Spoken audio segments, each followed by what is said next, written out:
Have you ever felt small in the face of a giant challenge? Have you ever had the sensation that the whole world was against you, even when you knew you were doing the right thing? If so, then you have more in common with one of the greatest kings in history than you might imagine. Get ready to dive into the incredible journey of David, a simple shepherd who became the most beloved king of Israel and a man after God's own heart. But don't be fooled, David was not perfect. His story is filled with ups and downs, crushing victories and devastating failures. And that's exactly what makes his journey so fascinating and relevant to us today. Let's begin from the start, with the unlikely rise of a young shepherd to the king's court. Our story begins in Bethlehem, a small town on the outskirts of Jerusalem. It is here that we find the family of Jesse, an ordinary man, but whose lineage was about to change the course of Israel's history.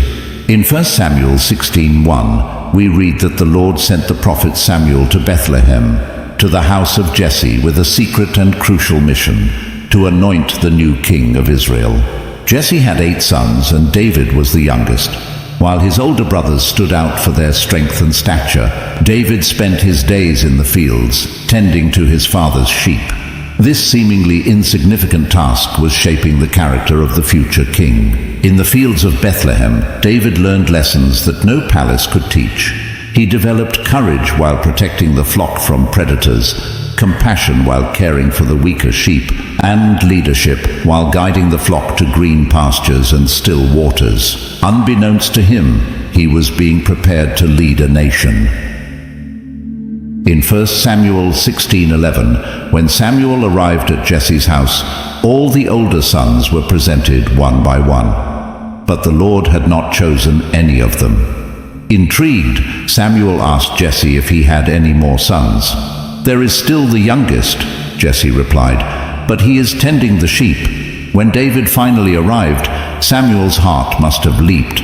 There stood a young man with a ruddy appearance, beautiful eyes, and good looks. But what really mattered was what the Lord saw. "Rise and anoint him," the Lord said to Samuel, "for this is the one chosen." In 1 Samuel 16:13, we read the moment that would forever change David's life and the destiny of Israel. Samuel took the horn of oil and anointed David in the presence of his brothers. At that moment, the Spirit of the Lord came powerfully upon David. Imagine the scene. A young shepherd, probably confused and surprised, being anointed as the future king of Israel. His brothers, who had always seen him as the little brother, were now witnessing something extraordinary. But David's journey was just beginning. After his anointing, David returned to the fields. Externally, nothing had changed. He was still a shepherd, still tending the sheep. But internally, a transformation had begun. The Spirit of the Lord was with him, preparing him for what was to come. Meanwhile, in King Saul's court, darkness was settling in. In 1 Samuel 16:14-23, we read that the Spirit of the Lord had departed from Saul, and an evil spirit tormented him. Saul's servants, seeking a solution, suggested that someone skilled in playing the harp be found, believing that music could calm the disturbed king. It was then that David's name came up. One of the servants knew him and described him as someone who not only played well, but was also brave, a warrior, wise in speech, and of good appearance. And most importantly, the Lord is with him. Thus, David was summoned to Saul's court. The young shepherd, who had recently spent his days in the fields of Bethlehem, now found himself in the royal palace, playing to soothe the tormented spirit of the king. Saul was impressed with David and made him his armor-bearer. At this point in the story, we see how God was orchestrating events. David's musical talent, developed during the long hours in the fields, now positioned him to learn about the court and leadership, preparing him for his future role. But the moment that would truly define David's youth was yet to come. In 1 Samuel 17, we find the famous confrontation between David and Goliath. The Israelite army was at war with the Philistines, and a Philistine champion named Goliath challenged the Israelites daily to send out a champion for single combat. Goliath was a giant, standing about 3 meters tall. His armor weighed over 50 kilograms, and the tip of his spear was like a weaver's beam. For 40 days, he mocked the Israelite army, challenging them to send a champion to fight him. David, who had temporarily returned to tend his father's sheep, was sent to the battlefield to bring supplies to his older brothers. Upon arrival, he heard Goliath's challenge and was indignant. "Who is this uncircumcised Philistine that he should defy the armies of the living God?" he asked. David's courage in the face of the giant did not arise in that moment. It had been forged in the fields of Bethlehem, where he had faced lions and bears to protect his flock. When questioned about his ability to face Goliath, David confidently replied, "The Lord who delivered me from the paw of the lion and the bear will deliver me from the hand of this Philistine." Armed only with his sling, 5 smooth stones from the brook, and an unwavering faith in God, David advanced to face Goliath. The contrast could not have been greater. A young shepherd against an experienced warrior, a sling against a sword, faith against brute strength. When Goliath saw David, he scorned him for his youth. "Am I a dog that you come to me with sticks?" mocked the giant. But David replied with words that would echo through the ages. "You come against me with sword, spear, and javelin, but I come against you in the name of the Lord of hosts, the God of the armies of Israel, whom you have defied." With a single stone from his sling, David struck Goliath in the forehead, and the giant fell. In an instant, the improbable had happened. The shepherd had defeated the warrior. Faith had triumphed over fear. David's victory over Goliath was not just a military triumph, but a powerful testimony of the strength that comes from faith in God. It showed Israel and the world that the Lord does not see as man sees. While others looked at outward appearances, God looked at the heart. This event marked the true beginning of David's rise. From an obscure shepherd in Bethlehem, he became a national hero overnight. Women sang in the streets. Saul struck down his thousands, and David his 10,000s. David's youth, from his secret anointing to his public victory over Goliath, laid the foundation for all that was to come. It teaches us powerful lessons about preparation, courage, and trust in God. David did not become a great leader overnight. Each experience in his youth, tending sheep, playing for Saul, facing Goliath, was a building block in the construction of his character and leadership. He faced his Goliaths long before stepping onto the battlefield. The story of David's youth reminds us that God often works behind the scenes, preparing us for a purpose greater than we can imagine. In moments of apparent insignificance, when we feel forgotten or underestimated, God may be shaping our character and developing the skills we will need for our future. David's courage in the face of Goliath challenges us to confront our own giants with faith. What are the Goliaths in our lives? Fears, insecurities, seemingly insurmountable challenges. David's story reminds us that, with God, no obstacle is too great. Finally, David's youth teaches us about the importance of faithfulness in small things. Before leading armies, David led sheep. Before playing before crowds, he played in solitary fields. His faithfulness in these seemingly insignificant tasks prepared him for the great responsibilities that would come. As we move forward in David's story, we will see how these early years shaped the man he would become. His experiences as a shepherd, musician, and young warrior laid the groundwork for his reign as the greatest king of Israel. But the road ahead would not be easy. David would face challenges, persecutions, and temptations that would test his faith and character to the limit. David's victory over Goliath marked the beginning of a new phase in his life. The young shepherd was now known throughout Israel as a war hero. While the people celebrated, an unlikely friendship began to form in the court of King Saul. Jonathan, Saul's son and heir to the throne, was deeply impressed by David. The biblical text gives us a beautiful description of this friendship in 1 Samuel 18:1. There we read, "After David had finished talking with Saul, Jonathan became one in spirit with David, and he loved him as himself." This was not a superficial friendship, but a deep bond based on mutual respect and admiration. The depth of this friendship is demonstrated in Jonathan's actions. In 1 Samuel 18:4, we see a symbolic and significant gesture. Jonathan took off the robe he was wearing and gave it to David, along with his tunic, and even his sword, his bow, and his belt. This act was not just a gift between friends. In the culture of the time, it was a recognition of David's right to the throne. Jonathan, the royal heir, was essentially abdicating his right in favor of David. As this friendship blossomed, David also gained favor in the eyes of King Saul and the people.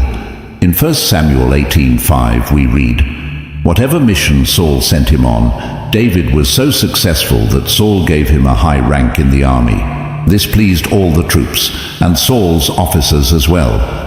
David demonstrated not only courage on the battlefield, but also wisdom and skill in leadership.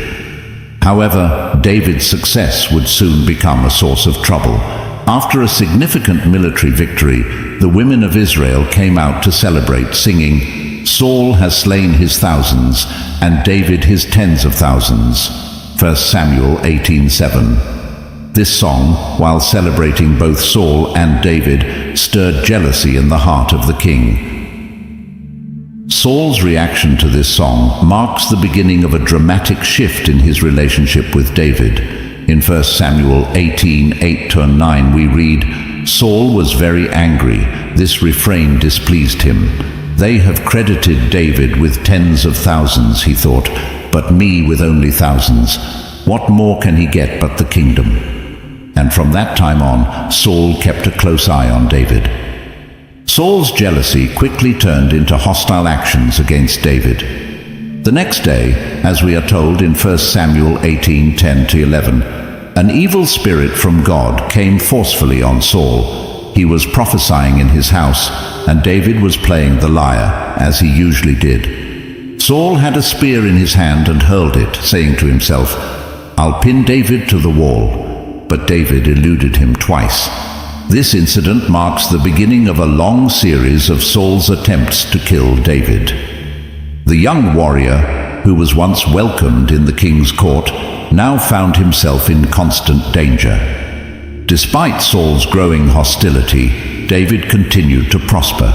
In 1 Samuel 18:14-16 we read, "In everything he did, he had great success, because the Lord was with him. When Saul saw how successful he was afraid of him. But all Israel and Judah loved David, because he led them in their campaigns." Seeing that he could not eliminate David directly, Saul began to scheme in more subtle ways to eliminate him.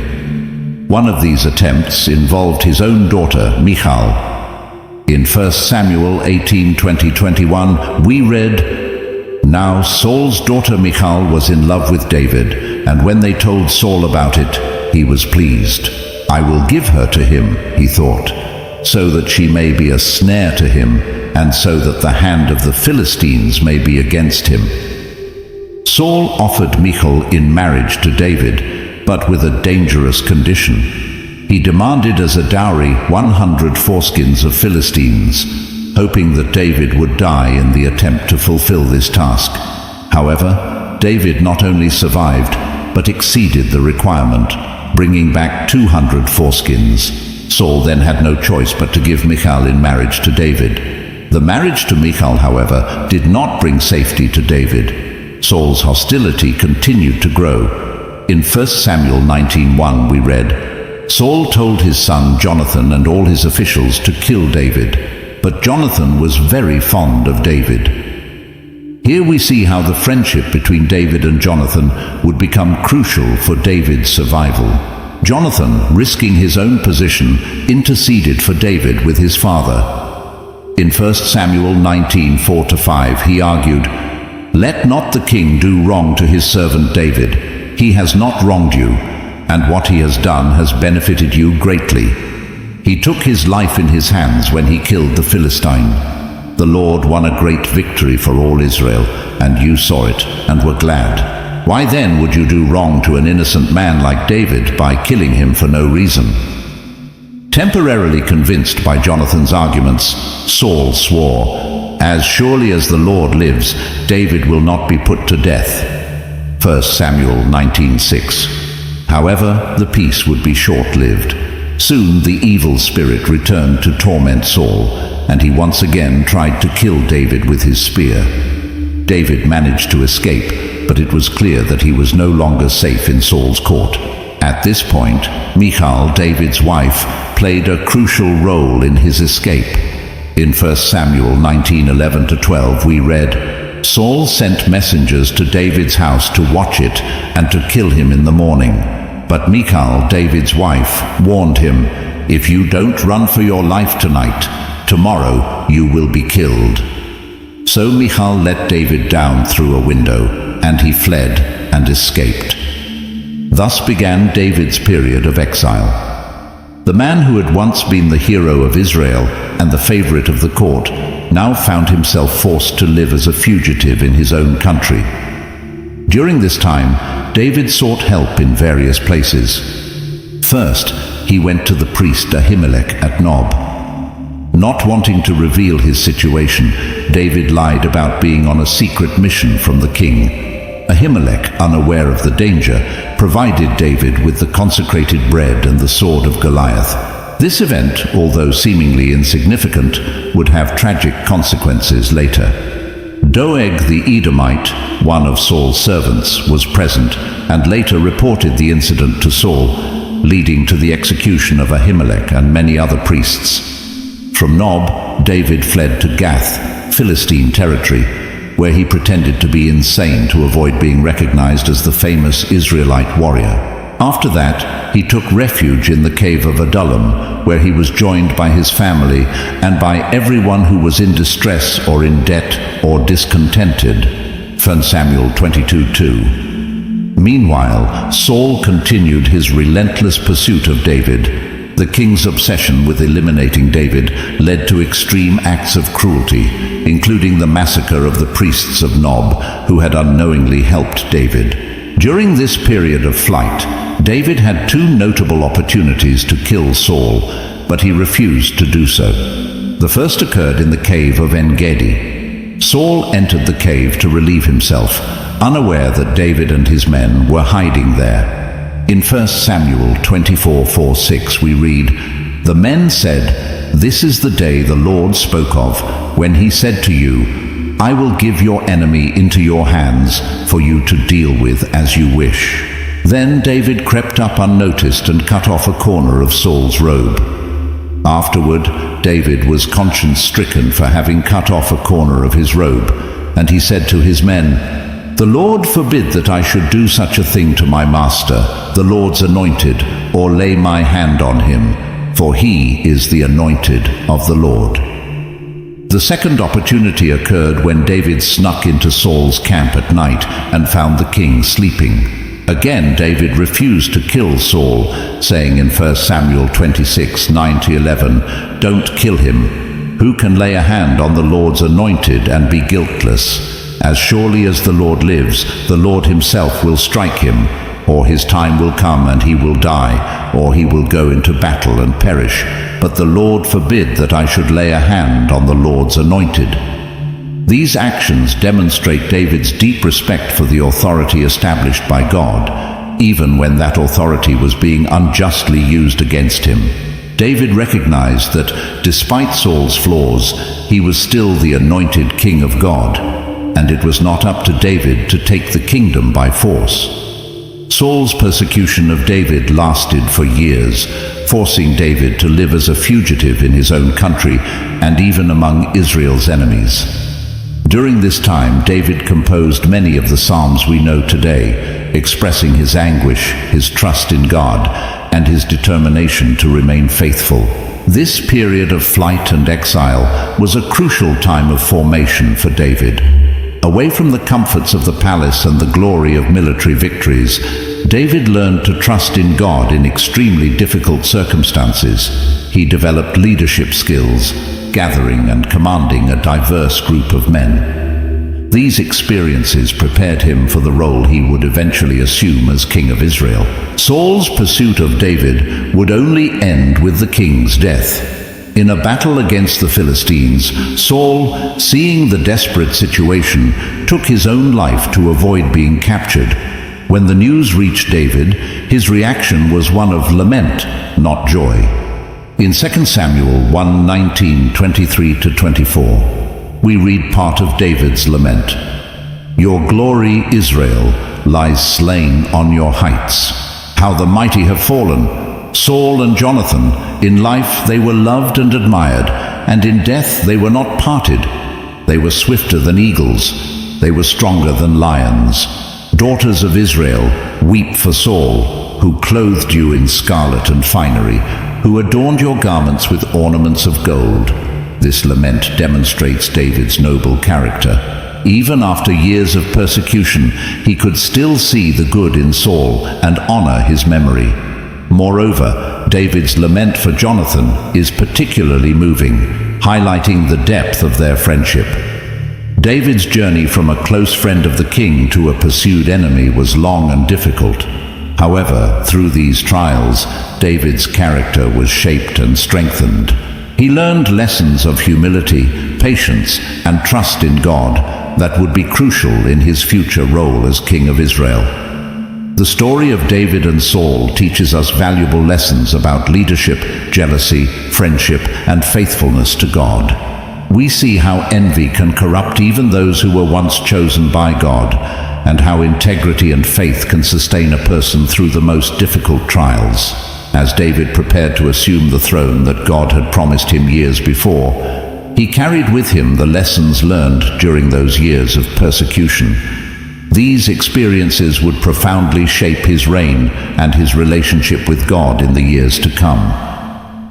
The news of Saul and Jonathan's death reached David through a young Amalekite.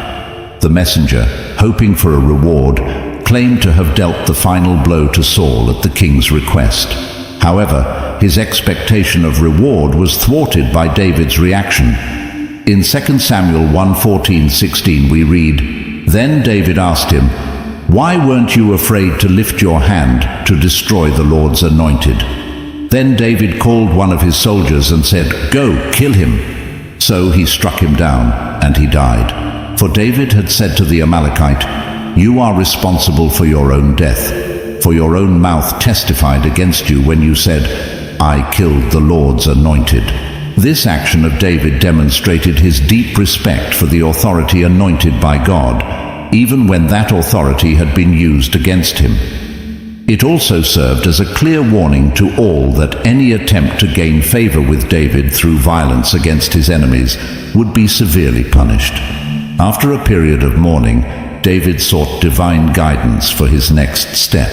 In 2 Samuel 2:1 we read, "In the course of time, David inquired of the Lord, 'Shall I go up to one of the towns of Judah?' The Lord said, 'Go up.'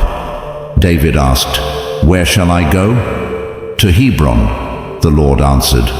This consultation with God before acting would be a hallmark of David's reign, distinguishing him from Saul, who often acted on his own. Upon arriving in Hebron, David was anointed king over the tribe of Judah. In 2 Samuel 2:4 it is written, "Then the men of Judah came to Hebron, and there they anointed David king over the tribe of Judah." This was the first step in the fulfillment of the promise that God had made to David years before, when he was secretly anointed by Samuel. However, David's ascent to the throne of all Israel would not be immediate or easy. Abner, the commander of Saul's army, had proclaimed Ishbosheth, Saul's son, as king over the other tribes of Israel. This initiated a period of civil war between Saul's house and David's house. In 2 Samuel 3:1 we read, "The war between the house of Saul and the house of David lasted a long time. David grew stronger and stronger, while the house of Saul grew weaker and weaker." This verse summarizes well the general course of events during this period, but the details of this civil war are marked by tragedy and complexity. One of the most notable events of this period was the death of Abner. After a disagreement with Ishbosheth, Abner decided to change his allegiance to David. He was well received by David and sent away in peace. However, Joab, David's military commander, saw Abner as a threat and assassinated him in revenge for his brother's death. David's reaction to this assassination is revealing. In 2 Samuel 3:28-29, David declares, "Later, when David heard about this, he said, 'I and my kingdom are forever innocent before the Lord concerning the death of Abner son of Ner. It is Joab and his family who are guilty. May Joab's family never be free of someone who has a running sore or leprosy, or who leans on a crutch, or who falls by the sword, or who lacks food.'" This statement shows David's commitment to justice and his refusal to tolerate unnecessary violence, even when perpetrated by his own men. The civil war finally came to an end with the assassination of Ishbosheth by two of his own captains. Hoping to receive a reward from David, they brought Ishbosheth's head to Hebron. Once again, David's reaction surprised everyone. In 2 Samuel 4:9-12 we read, "But David answered Rechab and his brother Baanah, the sons of Rimmon the Beerothite, 'As surely as the Lord lives, who has delivered me out of all trouble, when someone told me, Saul is dead, and thought he was bringing good news, I seized him and put him to death at Ziklag. That was the reward I gave him for his news. How much more when wicked men have killed an innocent man in his own house and on his own bed? Shouldn't I now demand his blood from your hand and rid the earth of you?' So David gave an order to his men, and they killed them. They cut off their hands and feet and hung the bodies by the pool in Hebron. But they took the head of Ishbosheth and buried it in Abner's tomb at Hebron." With Ishbosheth's death, the way was open for David to become king over all Israel. In 2 Samuel 5:1-3, we see the unification of the kingdom. All the tribes of Israel came to David at Hebron and said, "We are your own flesh and blood. In the past, while Saul was king over us, you were the one who led Israel on their military campaigns. And the Lord said to you, 'You will shepherd my people Israel, and you will become their ruler.'" When all the elders of Israel had come to King David at Hebron, the king made a covenant with them at Hebron before the Lord, and they anointed David king over Israel.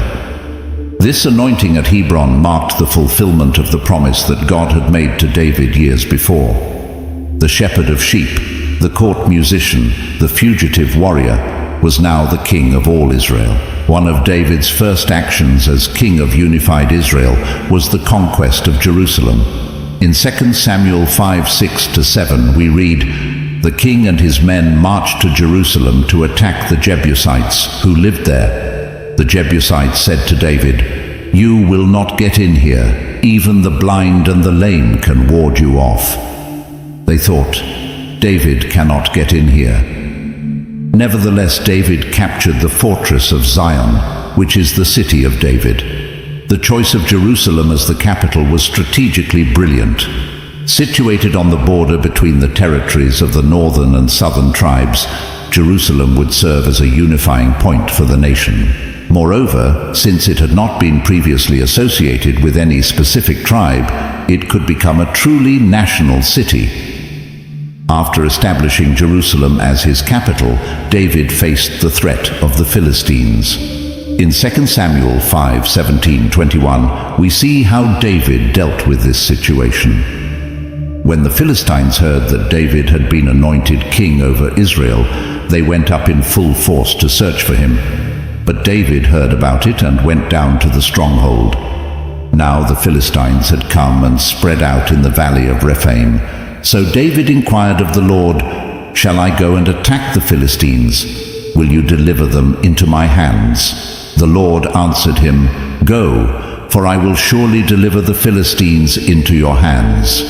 So David went to Baal-perazim, and there he defeated them. He said, "As waters break out, the Lord has broken out against my enemies before me." So that place was called Baal-perazim. The Philistines abandoned their idols there, and David and his men carried them off. This victory over the Philistines was significant not only militarily, but also spiritually. The capture and destruction of the Philistine idols symbolized the supremacy of the God of Israel over the gods of neighboring nations. With the nation unified and the capital established, David turned his attention to religious matters. One of his priorities was to bring the Ark of the Covenant to Jerusalem. The Ark, which represented the presence of God among the people, had been absent from the center of national life for many years. The first attempt to bring the Ark to Jerusalem, however, ended in tragedy.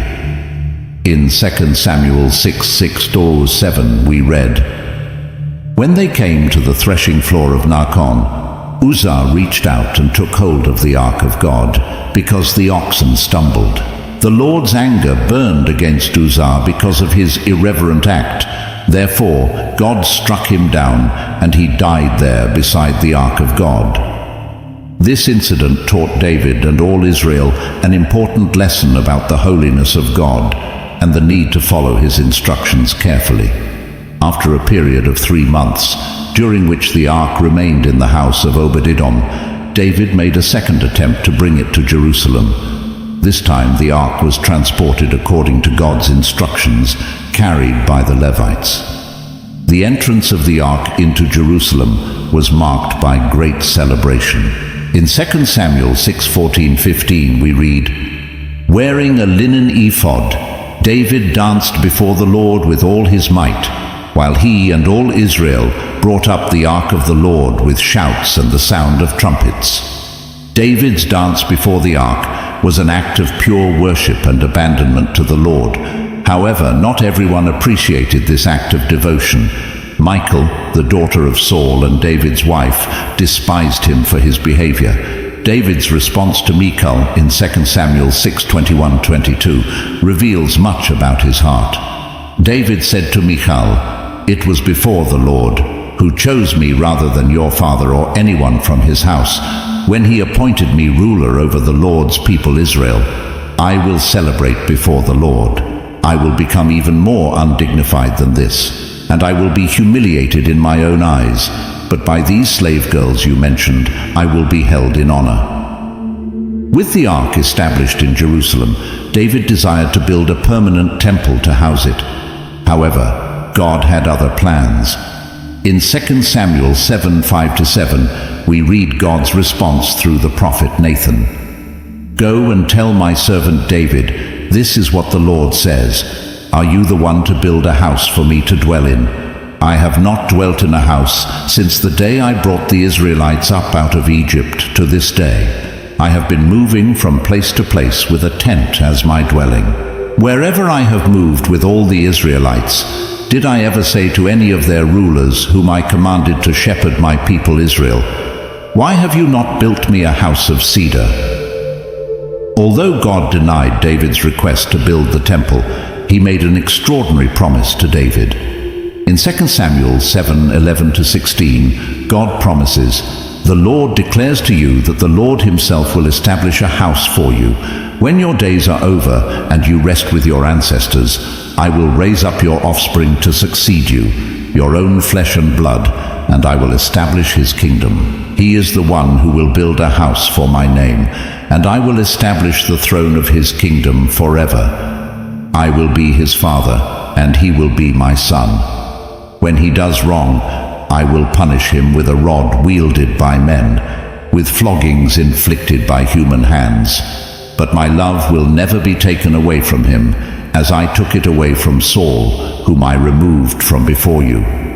Your house and your kingdom will endure forever before me. Your throne will be established forever." This promise, known as the Davidic covenant, is one of the most significant moments in the history of Israel. God promised David an everlasting dynasty, a promise that would find its ultimate fulfillment in Jesus Christ, the Son of David par excellence. David's response to this promise is a beautiful prayer of gratitude and humility. In 2 Samuel 7:18-19 we read, "Then King David went in and sat before the Lord, and he said, 'Who am I, sovereign Lord, and what is my family, that you have brought me this far? And as if this were not enough in your sight, sovereign Lord, you have also spoken about the future of the house of your servant. Is this your usual way of dealing with mankind, sovereign Lord?'" David's ascent to the throne of Israel marked the beginning of a new era for the nation. Under his leadership, Israel became a regional power, expanding its borders and establishing alliances with neighboring nations.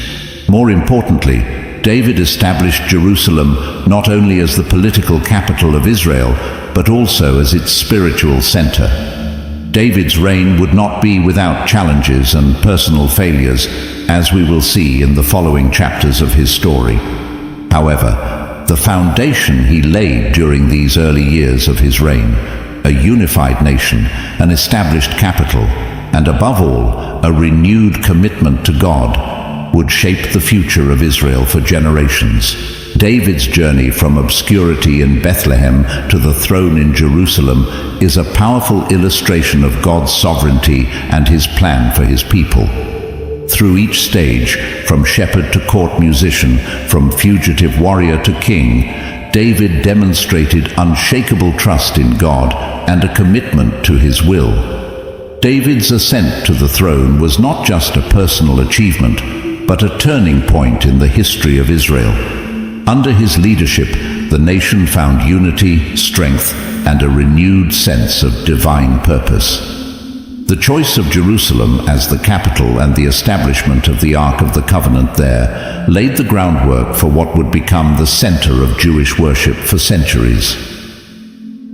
The Davidic covenant, God's promise of an eternal dynasty, pointed beyond the immediate kingdom of David toward a future messianic hope.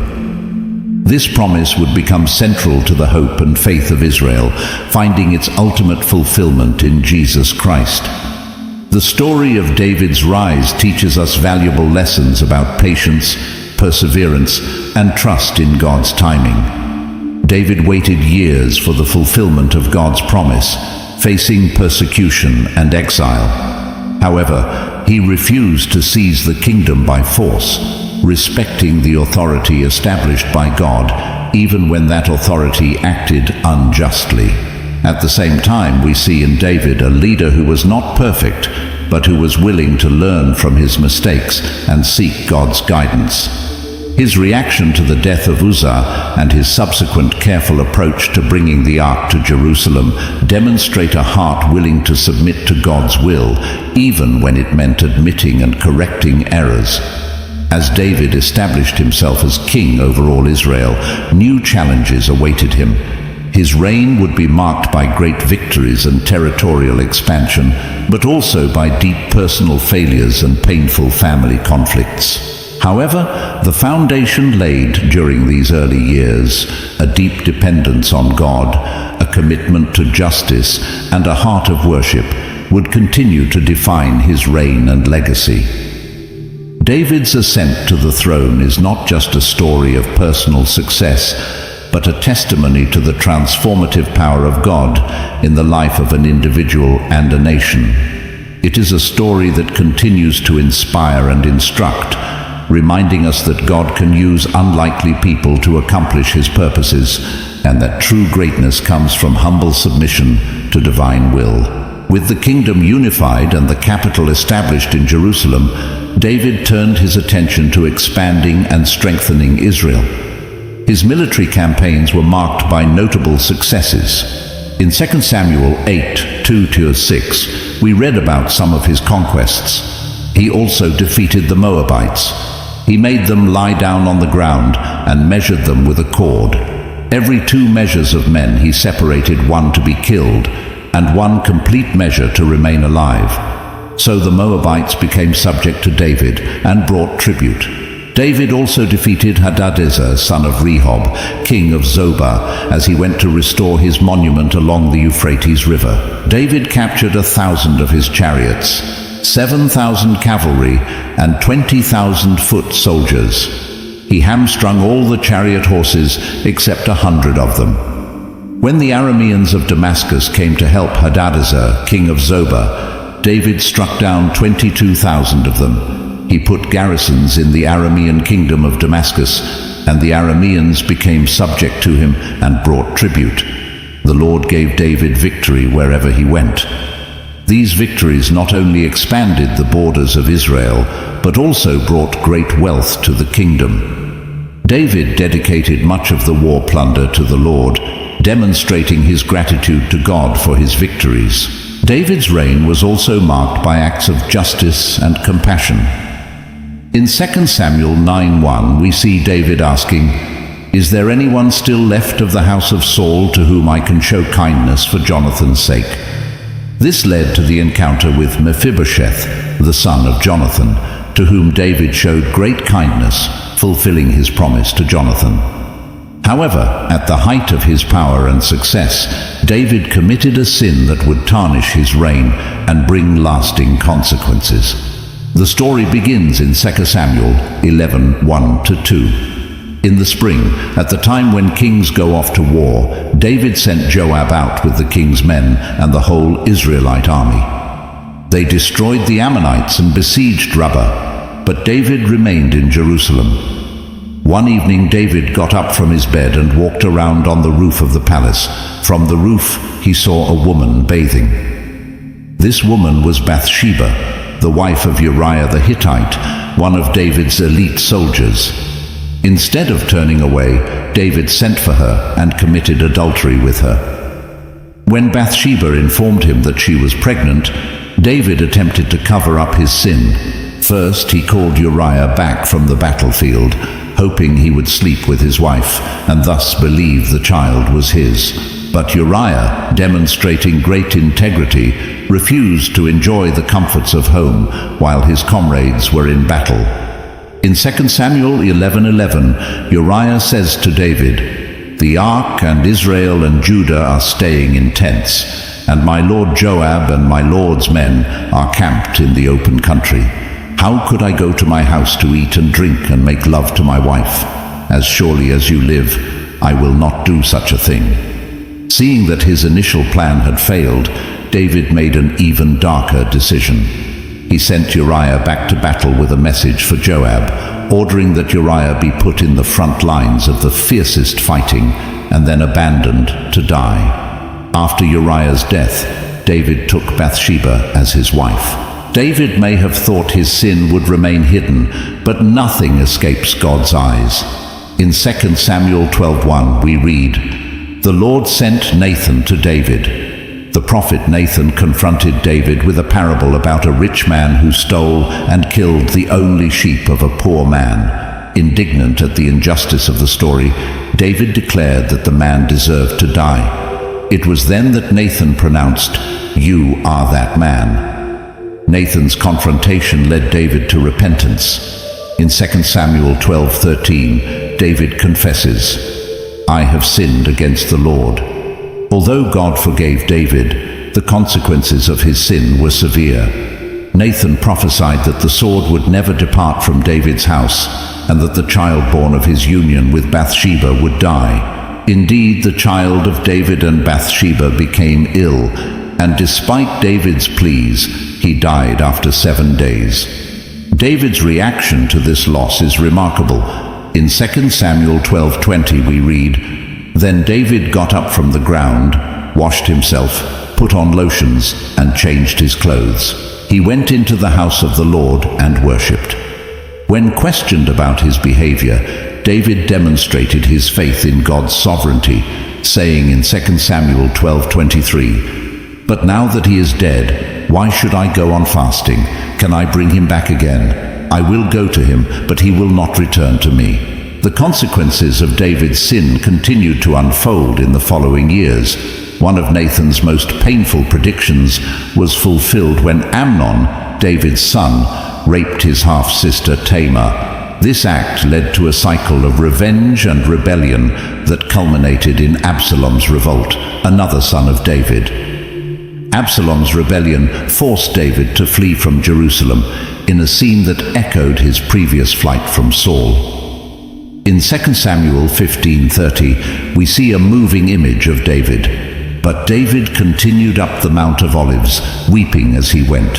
His head was covered, and he was barefoot. All the people with him covered their heads and were weeping as they went up. During his flight, David faced insults and humiliations, but he responded with humility and trust in God. When Shimei, a man from Saul's family, cursed David, he replied in 2 Samuel 16:11-12, "Leave him alone, let him curse me, for the Lord has told him to. It may be that the Lord will look upon my misery and restore to me his covenant blessing instead of his curse today." Absalom's rebellion ended with his death, against David's explicit orders to spare his son's life. David's lament for Absalom's death is one of the most emotional moments in the Bible. In 2 Samuel 18:33, we read, "The king was shaken. He went up to the room over the gateway and wept. As he went, he said, 'O my son Absalom, my son Absalom, if only I had died instead of you, O Absalom, my son, my son.'" Despite these personal challenges and tragedies, David's reign continued to be marked by military victories and prosperity for Israel. However, near the end of his reign, David committed another significant error by taking an unauthorized census of the people. In 2 Samuel 24:10, David acknowledges his mistake. After he had counted the fighting men, David was conscience-stricken, and he said to the Lord, "I have sinned greatly in what I have done. Now, Lord, I beg you, take away the guilt of your servant. I have done a very foolish thing." This census resulted in a plague that claimed the lives of 70,000 Israelites. The plague was only stopped when David built an altar and offered sacrifices at the site that would later become the location of the temple. David's reign, with its glories and sins, serves as a powerful reminder of the complexity of human nature and the constant need to trust in God. Despite his failures, David maintained a heart turned toward God, always seeking repentance and restoration when he fell. That is why, despite his sins, David is remembered as a man after God's own heart. In the last years of his reign, David turned his attention to a project he had long desired to undertake, the construction of a temple for the Lord. Although God indicated that it would be David's son, not David himself, who would build the temple, David dedicated himself to making extensive preparations for this great undertaking. In 1 Chronicles 22:5, we read about David's efforts. David said, "My son Solomon is young and inexperienced, and the house that is to be built for the Lord should be of great magnificence and fame and splendor in the sight of all the nations. Therefore, I will make preparations for it." So David made extensive preparations before his death. David's dedication to the cause of the temple is evident in the amount of resources he gathered for the project. In 1 Chronicles 22:14, David declares, "I have taken great pains to provide for the temple of the Lord 100,000 talents of gold, 1,000,000 talents of silver, quantities of bronze and iron too great to be weighed, and wood and stone. You may add to them." In addition to the material resources, David also took care to organize the Levites and priests for service in the future temple. He established shifts for the priests, organized the musicians and singers, and designated gatekeepers for the temple.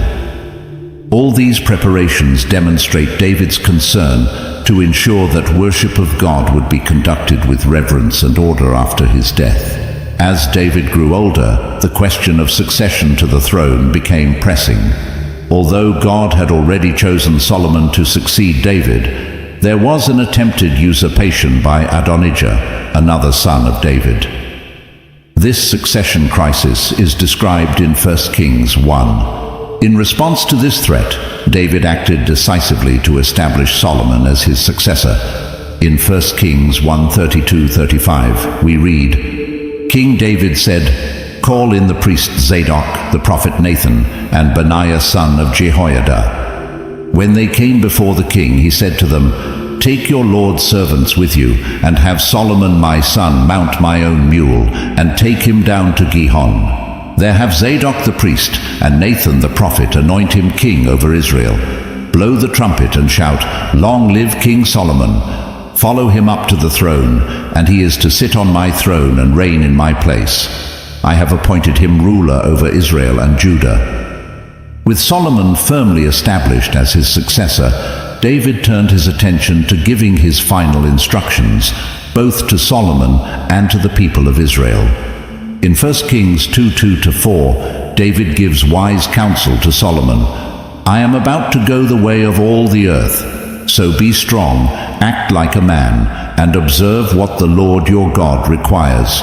Walk in his ways and keep his decrees and commands, his laws and regulations, as written in the law of Moses. Do this so that you may prosper in all you do, and wherever you go, and that the Lord may keep his promise to me.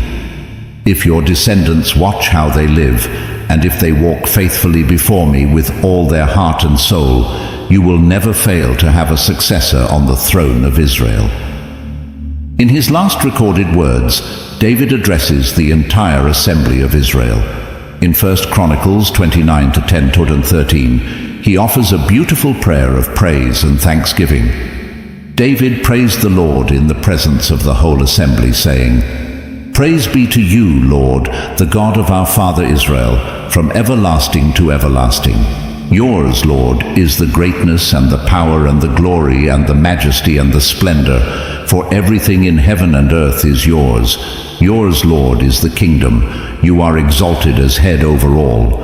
Wealth and honor come from you. You are the ruler of all things. In your hands are strength and power to exalt and give strength to all. Now, our God, we give you thanks and praise your glorious name."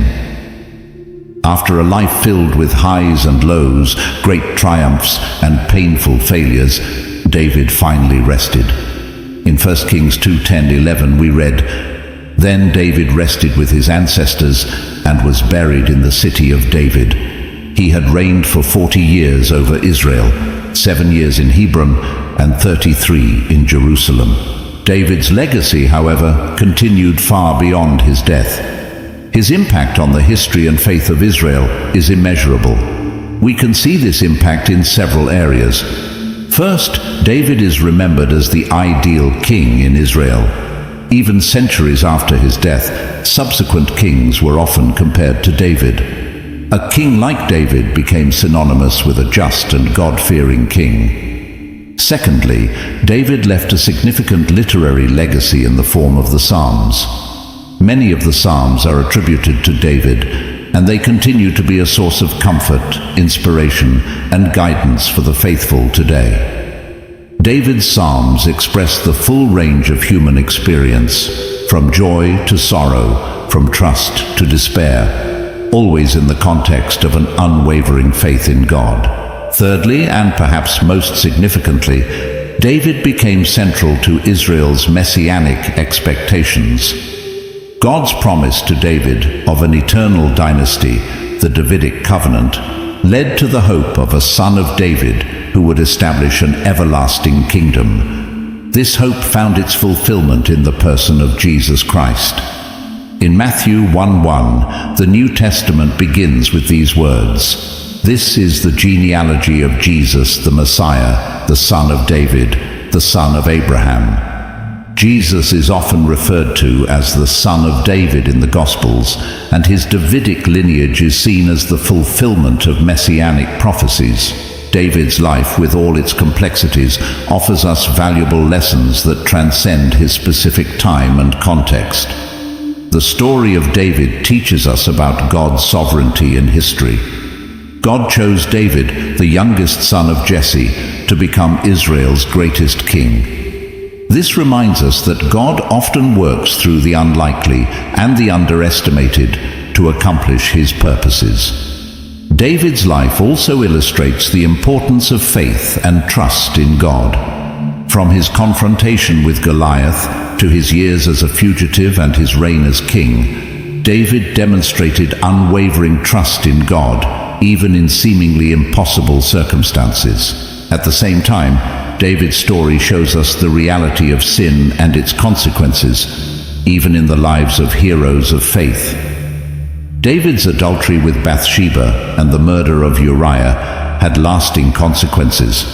However, David's response when confronted with his sin, genuine repentance and humble acceptance of God's judgment, provides us with a model for how we should deal with our own failures.